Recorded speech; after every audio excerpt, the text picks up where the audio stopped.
Olá, meus amores, muito bom dia, boa tarde, boa noite. Eu não sei que horas que você vai estar nos assistindo, mas eu quero te agradecer por você estar aqui, sendo muito, muito mais que bem-vindo ao Cante que Desperte.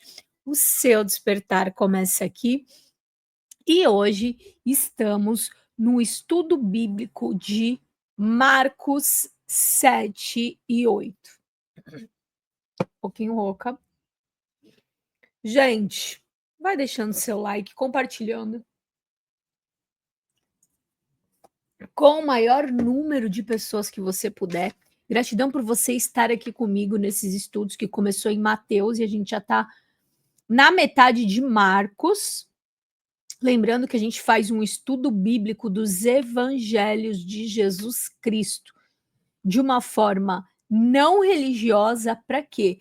Para acessar os códigos que estão nos evangelhos dos ensinamentos de Jesus, daquilo que ele ensinou para os discípulos. E nos evangelhos de Mateus, Marcos, Lucas e João está escrito como que eles aprendiam com Jesus, os principais ensinamentos que eles aprenderam com Jesus. Então, a gente decodifica isso aqui juntos toda quinta-feira às 8 horas da noite. Excepcionalmente hoje, eu vou colocar para vocês às 19 horas. Por quê?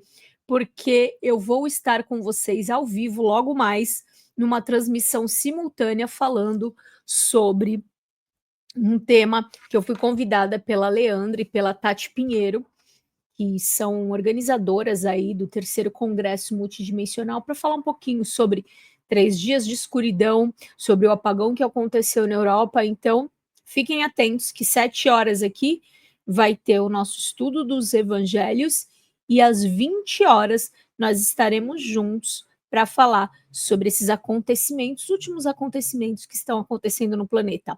Tá bom? Então, vou pedir para você deixar o like, compartilhar. Você que não está inscrito no canal, se inscreva agora. Tem um botãozinho Seja Membro. E a partir de R$ 2,99 você pode ser membro desse canal, ajudar esse canal a continuar existindo, compartilhando cada vez mais conhecimento. Estamos aí batendo mais de 176 mil inscritos no canal, muita gente nova, mais de 1.000 novos inscritos chegando. Então, gratidão. Vocês têm aí para maratonar mais de 3.500 conteúdos. Explorem, porque tem muita coisa boa para vocês aqui no YouTube da Quantic Desperte. Lembrando que a gente tem o site da quanticdesperte.com, onde você pode acessar sua origem galáctica, seu raio de missão, talento quântico, entre outras coisas gratuitas no site da quanticdesperte.com. Então vai comentando se você está chegando agora, da onde você está falando, se você já está faz tempo aqui no canal, vai se comunicando aqui com a gente, tá bom? Então, antes de começar, como a gente está lendo e estudando um livro sagrado, sim, muito sagrado, a gente faz sempre uma oração de início para pedir a presença de Jesus entre nós, lembrando que eu tenho ele aqui, ó, coisa mais maravilhosa, não é? Nosso Jesusinho, ó, um Jesusinho meio dread, que eu ganhei da minha amiga e eu durmo com ele. Não é demais? Eu amo tanto ele. Ele tá aqui com a gente o tempo inteiro. Lembrando também do nosso livro 21 Dias com Jesus, que você pode adquirir, tá na descrição aqui do nosso vídeo. Tem o e-book, que também tá na descrição, e tem aqui no canal a versão gratuita, que você pode acompanhar todo o livro comigo em lives, tá bom? Fica aí a critério de vocês. Então vamos fechando nossos olhos, agradecendo principalmente a Ele, o nosso mestre e amado Jesus, por estar com a gente neste momento, fortemente agradecendo por Ele estar em nossas casas, em nossa vida e principalmente pela consciência dele habitar dentro de nós. Pai, nós te agradecemos pela oportunidade de estarmos aqui em teu nome, estudando a tua palavra, aquilo que tu nos ensinaste há mais de 2025 anos. Obrigada por tudo, pela tua presença, pelo teu amor e por tudo que tu faz infinitamente mais daquilo que pedimos ou pensamos. Eu peço que agora, Senhor, tu possa estar trabalhando na nossa mente e no nosso coração humano, para que possamos nos abrir e entender quais são os códigos que devemos aprender hoje da tua palavra, que é viva e eficaz. Trabalhe em nós e através de nós, que possamos ser luz na escuridão, que possamos ser amor onde há ódio, que possamos ser a tua presença caminhando aqui na terra. Em nome de Jesus, nós agradecemos e abençoamos cada família aqui representada. Que assim seja, graças a Deus. Beijo do Jesusinho para vocês e vamos começando o nosso estudo de hoje. Aqui, se você não tem a sua Bíblia física, você pode estudar com a gente pela Bíblia online também, que é ela que a gente está trabalhando aqui na versão NVI, nova versão internacional. Então vamos lá no Marcos 7, todo mundo juntinhos aqui comigo? Jesus e a tradição judaica. Para quem não sabe, Jesus era judeu, tá, gente? Os fariseus e alguns mestres da lei, vindos de Jerusalém,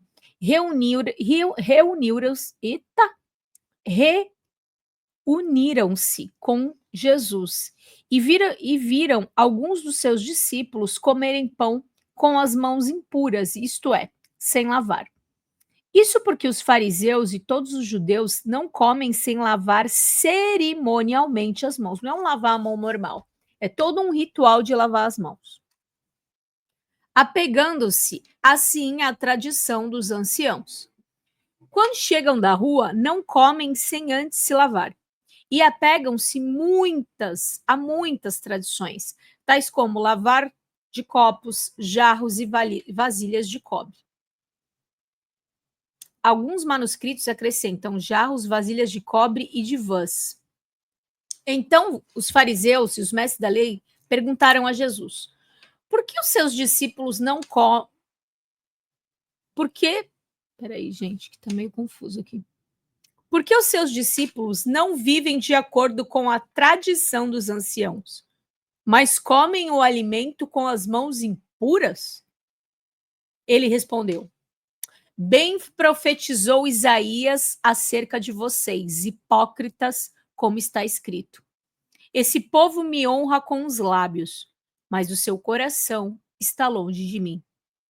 Em vão me adoram, e os seus ensinamentos não passam de mandamentos ensinados por homens. Vocês negligenciam os mandamentos de Deus e se apegam a tradições dos homens.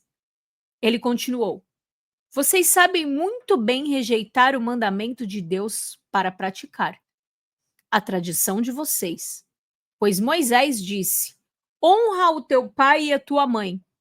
E quem amaldiçoar o seu pai ou a sua mãe terá que ser executado. Mas vocês afirmam que se alguém disser ao seu pai ou à sua mãe qualquer ajuda que vocês poderiam receber de mim é corbã, isto é, uma oferta dedicada a Deus. Vocês o desobrigam de fazer qualquer coisa para o seu pai ou para sua mãe. Assim, vocês anulam a palavra de Deus por causa da tradição que vocês mesmos transmitiram e fazem muitas coisas como essa. Jesus chamou novamente a multidão para junto de si e disse: ouçam-me todos e entendam. Não há nada fora do homem que nele entrando possa torná-lo impuro. Vou repetir. Não há nada fora do homem que nele entrando possa torná-lo impuro. Ao contrário, o que sai do homem é o que torna impuro. Depois de deixar a multidão e entrar em casa, os discípulos lhe pediram explicação da parábola. Vocês não entenderam? Perguntou-lhe Jesus. Não percebem que o que entra no homem não pode torná-lo impuro? Porque não entra no seu coração, mas no seu estômago, sendo depois eliminado. Ao dizer isso, Jesus declarou puros todos os alimentos e continuou: o que sai do homem é o que contamina o homem. Pois do coração dos homens saem os maus pensamentos, as imoralidades sexuais, os roubos, os homicídios, os adultérios, as cobiças, a maldade, o engano, a devassidão, a inveja, a calúnia, a arrogância, a insensatez. Todos esses males vêm de dentro e tornam o homem impuro. Então perceba o que Jesus está ensinando para a gente nessa parábola. Que o que nos torna impuros, maus de verdade, não é o que a gente recebe de fora, é o que sai de dentro de nós. Porque o que sai, o que está no mundo, que a gente consome, ele passa por nós, a gente se alimenta e ele sai de nós automaticamente. Aquilo que é toxina, aquilo que é impuro, é eliminado através do nosso suor, das fezes, da urina. Agora, o que está dentro de nós, aquilo que a gente se expressa, aquilo que a gente fala, aquilo que a gente faz, as nossas atitudes, é o que sai do nosso coração, da nossa alma. A alma é a sede das emoções, portanto, o que nos torna impuros e maus é o que está saindo de nós e não o que está entrando em nós, entendam?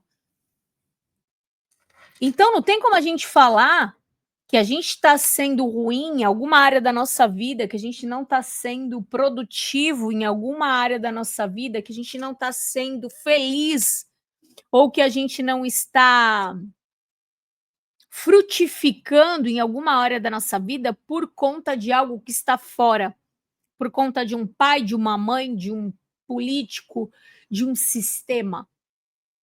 E sim, porque aquilo que está dentro de nós, nas nossas emoções, olha Jesus aí sendo quântico, é o que está nos tornando impuros, maus, deixando a gente, impedindo nós mesmos de conquistar aquilo que a gente tanto quer na nossa vida. É o que está em nós, dentro de nós, não daquilo que nós nos alimentamos, não das influências externas. Nenhuma influência externa tem a capacidade ou autoridade de nos mudar, de nos parar, de nos deter, a não ser nós mesmos. Não é muito lindo, gente? Fala sério. A fé de uma mulher cirofenícia. Jesus saiu daquele lugar e foi para a região de Tiro. Há manuscritos que acrescentam esse dom, Tiro e Sidom. Entrou em uma casa e não queria que ninguém o soubesse. Contudo, não conseguiu manter segredo a sua presença. Assim que ouviu falar de Jesus, uma mulher cuja filha estava com o espírito imundo, quer dizer, obsediada, veio e lançou-se aos seus pés. A mulher era grega, cirofenícia de origem, e rogava a Jesus que expulsasse o demônio da sua filha. E ele lhe disse: Deixe que primeiro os filhos comam até ficarem satisfeitos, pois não é certo tirar pão dos filhos e lançá-los aos cachorrinhos. Ela respondeu: Sim, senhor, mas até os cachorrinhos debaixo da mesa comem as migalhas das crianças. Então ele lhe disse: Por causa dessa resposta, você pode ir, o demônio já saiu da sua filha. Eu não aguento Jesus, gente. Ela foi para casa e encontrou a filha deitada na cama. O demônio já havia saído dela. Presta atenção. Eu posso sentir a presença de Jesus aqui com a gente. Eu não sei vocês, mas tem coisas assim, alguns códigos que ele libera aqui que realmente toca no meu coração, sabe? Jesus, ele gosta muito, ele ama quando ele vê que a gente acredita antes de ver. E essa mulher, ela não poderia ser curada antes do povo a quem Jesus veio, né? Jesus veio para despertar o povo de Israel e foi o próprio povo de Israel que o crucificou, né? Foi o próprio povo dele, os próprios judeus que o crucificou. Foi o próprio povo ao qual ele veio despertar fez isso com ele. Mas durante essa missão dele na Terra, o principal objetivo era ele curar, fazer os milagres, ensinar esse povo, e não outro povo. Então foi isso que ele quis dizer quando ele disse: "Primeiro eu tenho que alimentar os filhos para depois os cachorrinhos", né. E essa mulher falou: "Pois é, mas até os cachorrinhos comem as migalhas das crianças que estão sendo alimentadas". E aí Jesus, vendo aquela certeza daquela mulher que ele poderia curar ela de alguma forma e o quanto ela queria aquela cura para a filha espiritual, ele disse para ela: "Pode ir, tua filha já está liberta". Só pela fé da mulher. Por quê? Vocês já perceberam que o tempo inteiro Jesus liberta, cura só quem realmente crê. Não sei se você já percebeu esse código durante os ensinamentos que a gente está aprendendo aqui. O que é isso? É a cocriação. Você só consegue algo na tua vida quando você crê sem duvidar, quando você crê antes de ver. Jesus cura um surdo com dificuldade na fala. A seguir, Jesus saiu dos arredores de Tiro e, passando por Sidom, foi para o mar da Galileia, atravessando a região de Decápolis. Então, algumas pessoas levaram Jesus, um homem que era surdo e mal podia falar, e suplicaram que impusesse as mãos nele. Depois de levá-lo à parte longe da multidão, Jesus colocou os dedos nos ouvidos do homem, em seguida cuspiu e tocou-lhe na língua. Tipo, cuspiu na mão, tá? Não na cara do homem.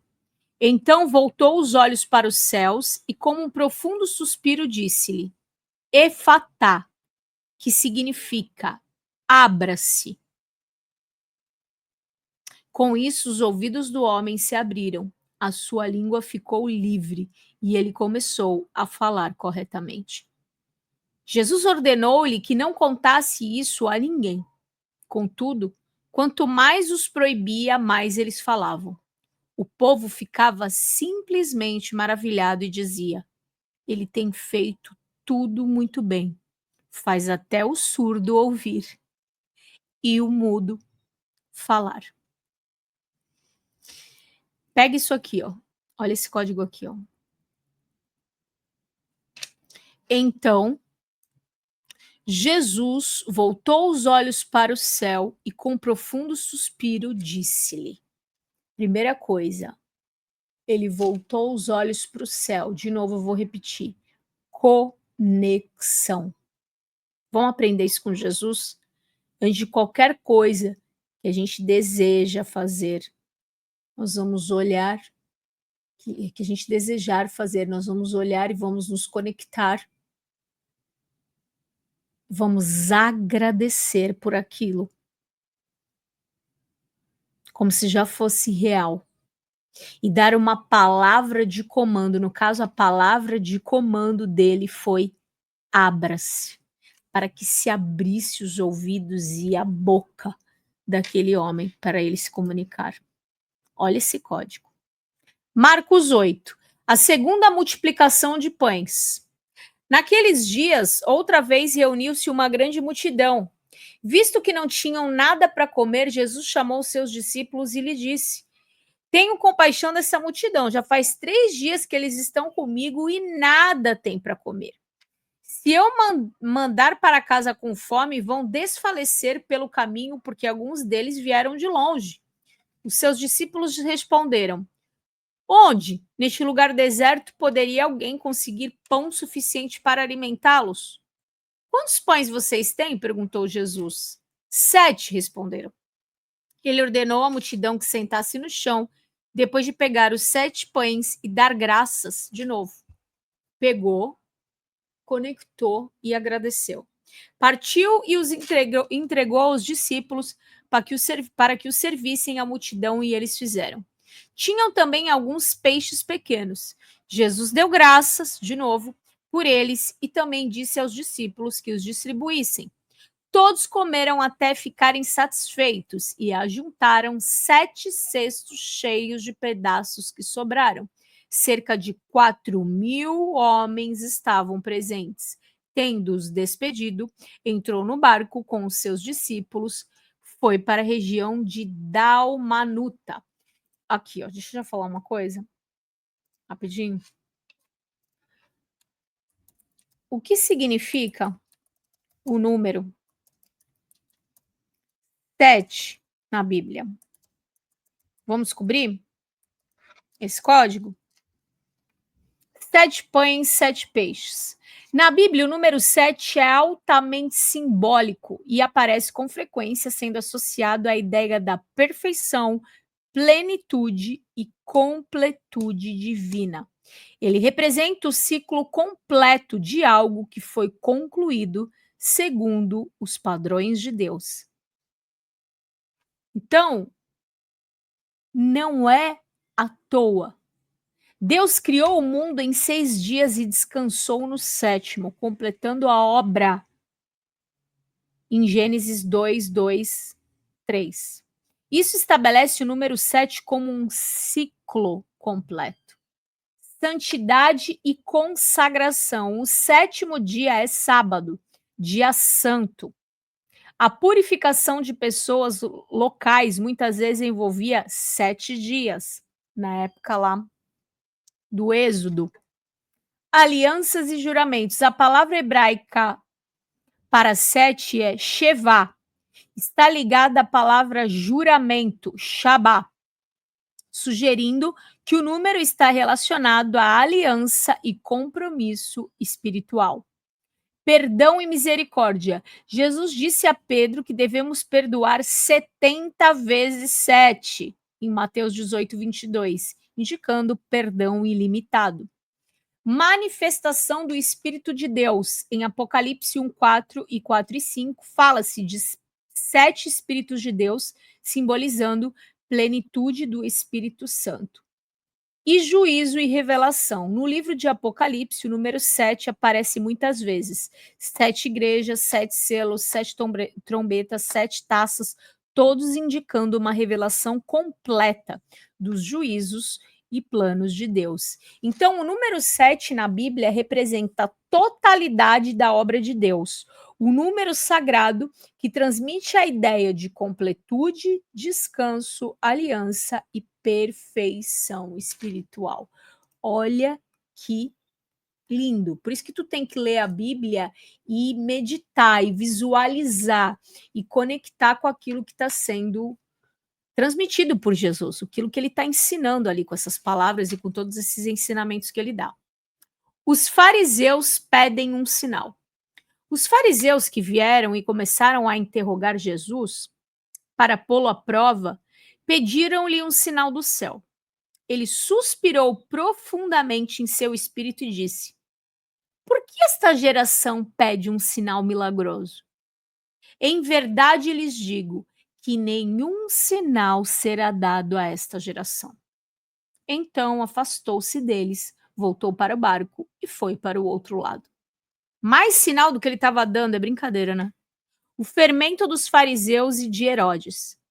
Os discípulos esqueceram-se de levar pão, a não ser pão que tinha conseguido no barco.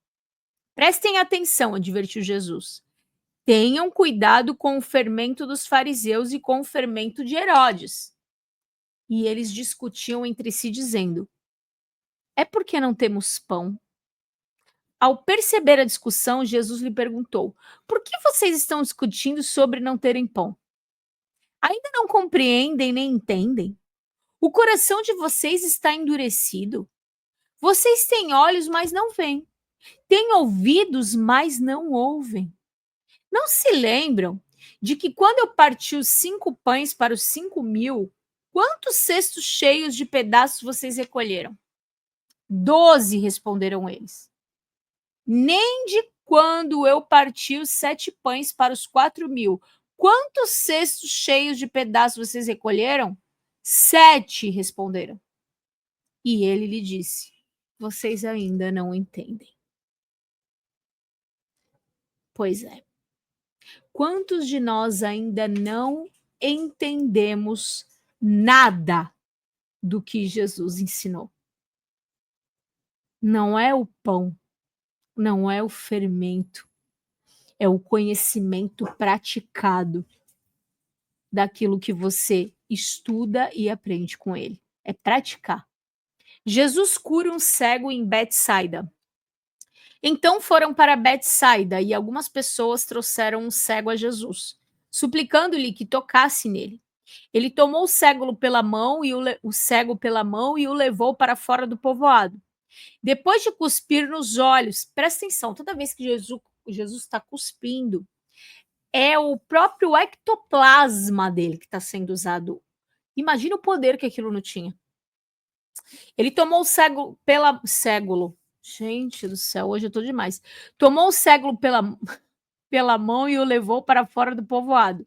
Depois de cuspir nos olhos do homem e pôr-lhe as mãos, Jesus perguntou: Você está vendo alguma coisa? Ele levantou os olhos e disse: Vejo pessoas. Elas parecem árvores andando. Mais uma vez, Jesus colocou a mão sobre os olhos do homem. Então os seus olhos foram abertos.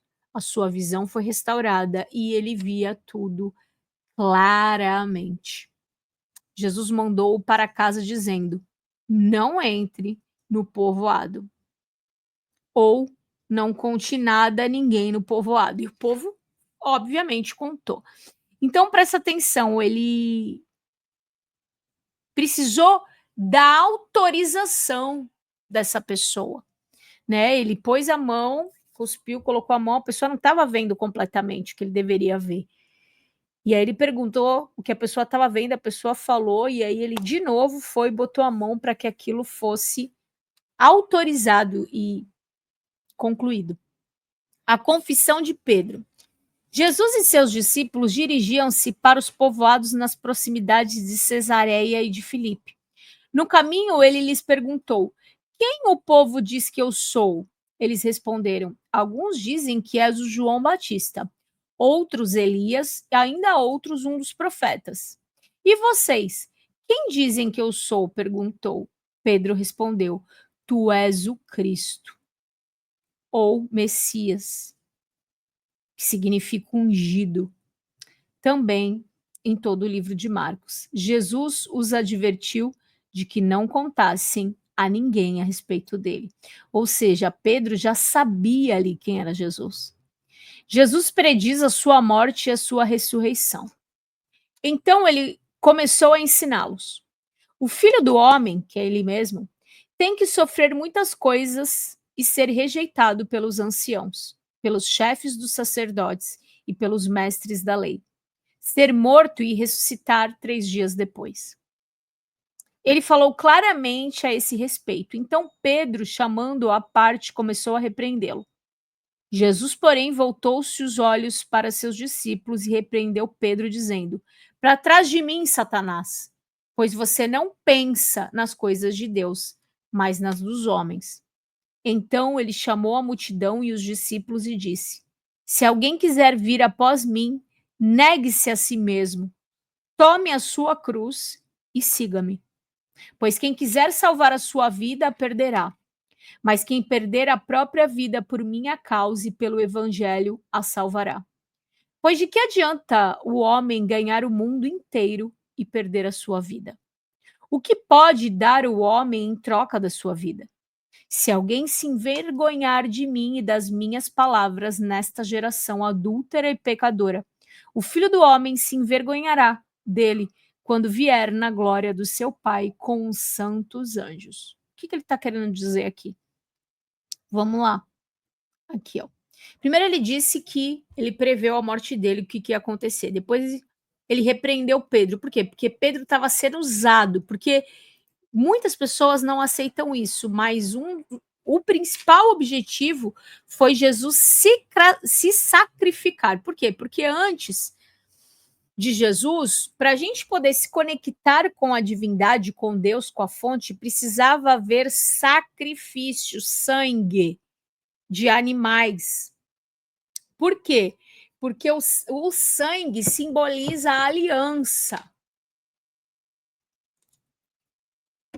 E muitas religiões usam isso até hoje.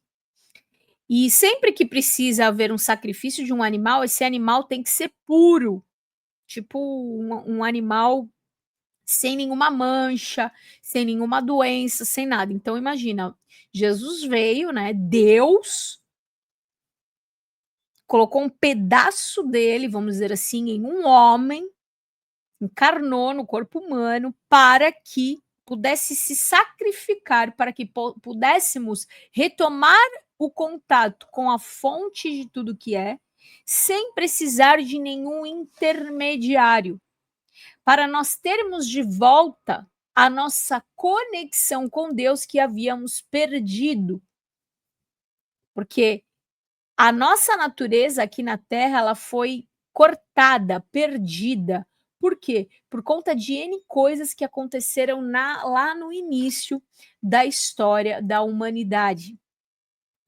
Então, quando ele diz: se alguém quiser vir após mim, negue-se a si mesmo, é negar o seu ego humano, as suas paixões humanas, únicas e exclusivas para a sua própria vida e nunca pensando no coletivo. Tome a sua cruz. O que é a sua cruz? Pega os seus BOs, as coisas que você tem, pega isso e siga-me. Pois quem quer salvar a sua própria vida única e exclusivamente, sabe aquela pessoa que ela só pensa nela, ela só faz as coisas por ela, pela família dela, pelas coisas dela? Que mérito que você tem em caminhar por essa terra só por você, sem pensar no coletivo? O que é mais importante? O que é mais importante? Você ganhar o mundo em troca da sua própria vida. A nossa vida ela é muito valiosa, mas depende muito do que nós vamos fazer com ela. Se a gente vai trabalhar no egoísmo ou nós vamos trabalhar no coletivo. E ele também diz aqui que aquele que se envergonhar dele, dos ensinamentos dele, infelizmente, gente, complica toda-se uma vida, porque a gente não está falando de qualquer coisa ou de uma religião, porque Jesus não criou, não fundou a religião, isso veio após ele, a religião cristã. Eu procuro dizer que eu sou cristã porque eu vejo que o cristianismo é um estilo de vida. É que a igreja tomou Jesus para a exclusividade dela, o que é ótimo para ela. Só que ele não é propriedade de uma igreja. Jesus é do nosso planeta. Esse nome, Yeshua, é nosso. Ele não cabe dentro de uma única caixa. Ele está em tudo, não só no planeta, mas ele está em todo o nosso universo. Ele é Deus em ação, ele é o próprio Deus vivo, encarnado. É o nosso Criador encarnando como homem. E quando você nega Jesus, você nega o próprio Criador, aquele que te criou. Você veio a partir dele. Existe um governo celestial, uma hierarquia celestial a partir dele. E nós fazemos parte dessa arquitetura perfeita. Agora você imagina os que se rebelam contra o Criador. São aqueles que hoje trabalham nas forças trevosas, nas forças das trevas. Esses são os que se rebelam. Então, chegou a hora da gente entregar de verdade a nossa vida. É a gente entender que nós partimos de algo grandioso, que nós podemos tudo, sim, naquele que nos fortalece. Somente nele. Somente quando a gente está conectados com ele, a gente pode todas as coisas.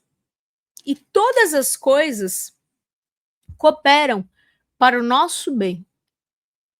Então, o chamado para você nesse Marcos 7:8 é para que você saiba que todos os códigos que você pode captar, não só aqui comigo, lendo sozinho os evangelhos, Mateus, Marcos, Lucas e João, todos os códigos que você captar, eles são para a tua evolução, para para a contribuição com aquilo que você foi chamado para ser aqui neste planeta.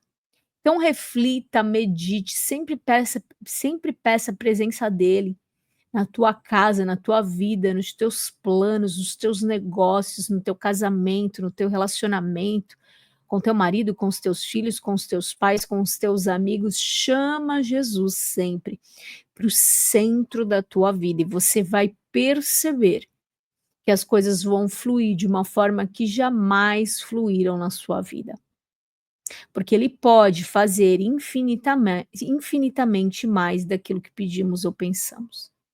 Então agora feche teus olhos e vamos agradecer e pedir as bênçãos para todos que estão aqui. Pai, em nome de Jesus, nós te agradecemos por mais esses ensinamentos, que possamos colocar em prática esses códigos, esses ensinamentos no nosso dia a dia, na nossa vida, na nossa casa, que tu possa adentrar cada casa hoje, Senhor, e abençoar cada pessoa que lá se encontra, que possa manifestar a tua cura, a tua libertação, a tua paz que excede todo o entendimento, levar a prosperidade para a nossa casa, para nossos negócios, para que possamos tocar e se multiplicar vezes 100, 200, 1000 vezes mais aquilo que nós tocarmos, Senhor. Trabalhe em nossa vida, nos capacite todos os dias para que possamos cumprir aquilo que tu nos destinou a fazer neste planeta. Que a tua paz, o teu amor, a tua luz esteja conosco agora e sempre. Graças a Deus. Deus te abençoe. Gratidão pela tua vida, pela tua luz. Continua aqui no canal que daqui a pouquinho, umas 8 horas, a gente vai estar junto falando sobre 3 dias da escuridão, sobre o apagão que teve na Europa, trazendo para você as informações que são necessárias para contribuir com a tua vida, com a tua missão aqui na Terra. Comenta, deixa teu like. Gratidão pela tua vida. Um beijo no teu coração. Namastê. Beijo!